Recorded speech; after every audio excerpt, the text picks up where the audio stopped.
Hey guys, and welcome to Petrol Ped and another hire car hit or miss. Now, I haven't done one of these for ages.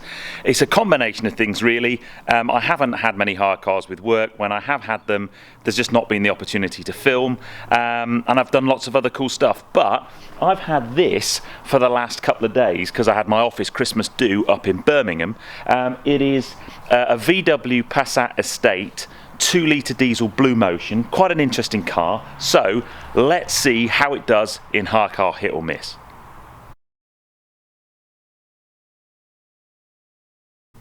So the first thing we rate in hire car hit or miss is styling and aesthetics, and I have to say I think this car is a bit of a looker. It's alright, it's not got great wheels, it's a very low spec car this, as we'll see once we get inside, but it's an alright looking car. It's quite a nice colour. I think the rear and the back are nice, typical kind of understated VW. So from a styling and aesthetics point of view, I'm going to rate this pretty well. I'm going to give this, we just have a nice look round the front, I'm going to give this an 8 out of 10.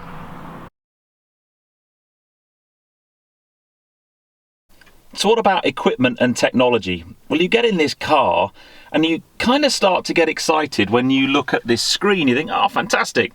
And then you have a good look and you realise, actually, that's just a radio with some basic controls around the car. So there's no satellite navigation in this car. I had to use my iPhone and TomTom.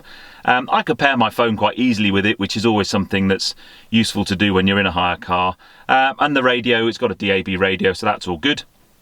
But apart from that, not the best equipment and tech, and you can always tell that because there's loads of spare buttons along here, which you'd probably find lots of gadgets and gizmos in a higher spec car. The other thing that this car doesn't have, although there are some steering wheel controls on here for the stereo on the right hand side and the phone on the stereo on the left hand side, phone on the right hand side, there's no cruise control, which is a bit of a pain. So I'm only going to give this car a 6 out of 10 for equipment and technology.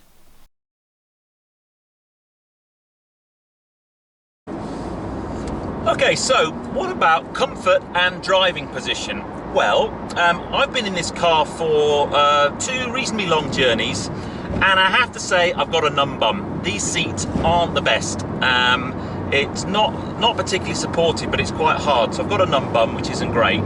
In terms of the driving position, that's fine. I've got brake and tilt adjustment on the steering wheel, which means I can set the car up and it's nice and comfy position. It's just got a num bum, and that's not great. So for comfort and driving position, I'm going to give this car a 7 out of 10. So what about practicality? Well, the first thing to note is there's lots of good cup holders and places to put stuff in the driver's side.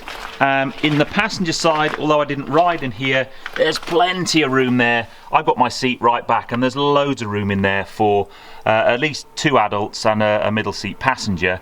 But then this is an estate car, so practicality wise, it kind of doesn't get much better than this.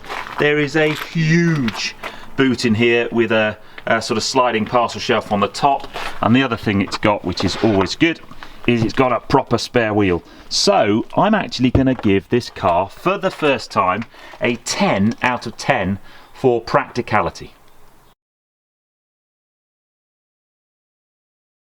What about driving performance? Well, this is the 2-litre Blue Motion car, so I guess this car's all about economy, and I have to say I've done about 300 miles, I've averaged about 55 miles per gallon, and that's pretty good. I've not been driving massively vigorously, so pretty good fuel economy. I don't know how many polar bears I've killed with that, because obviously this is a VW. So the economy's good. From a driving performance point of view, I've got a DSG gearbox here, and I can just drop it into sport mode, and that kind of sprightens things up and holds gears longer, and it's a little bit more punchy and a little bit more performance oriented, and that's quite nice. And actually on a motorway or dual carriageway, or like we are on now, sort of on a nice bit of B road, it's all right. Handling's pretty good. The only thing I would say about this gearbox though, it's got start-stop technology, and in the town type driving where you're doing lots of crawling. I was driving through the middle of Birmingham this morning, and the start-stop it's a bit clunky. The car stops a lot. It doesn't start that quickly. It kind of clunks into the first gear. So that wasn't brilliant, but on the whole, not bad. What we do need to do is a quick 0 to 60 test. Straight bit of road. I'm in sport. Let's go. Oh, bit of wheel spin. Oh, come on, baby. Come on. 45, come on, 60. Well, that didn't feel particularly quick, but then, as this isn't a sports car, so let's just have a look at what that time was.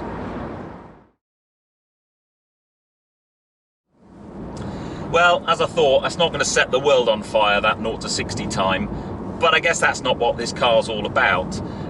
It does have enough poke. This 2-litre diesel, especially in the sport mode, certainly got enough performance to, you know, make good progress along the road. You've got enough poke to overtake things.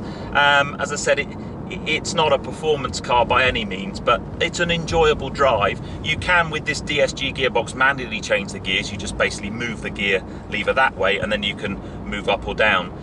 So that, if you wanted a more engaging manual drive, you could do that. So yeah, all in all, pretty impressive, good MPG. When you need it to go quick, it is quite quick. So I'm going to give this car a score of 8 out of 10. So there we go, guys. The end of this quick hire car hit or miss. So how did the VW Passat 2-litre diesel Blue Motion do? Well, not badly actually.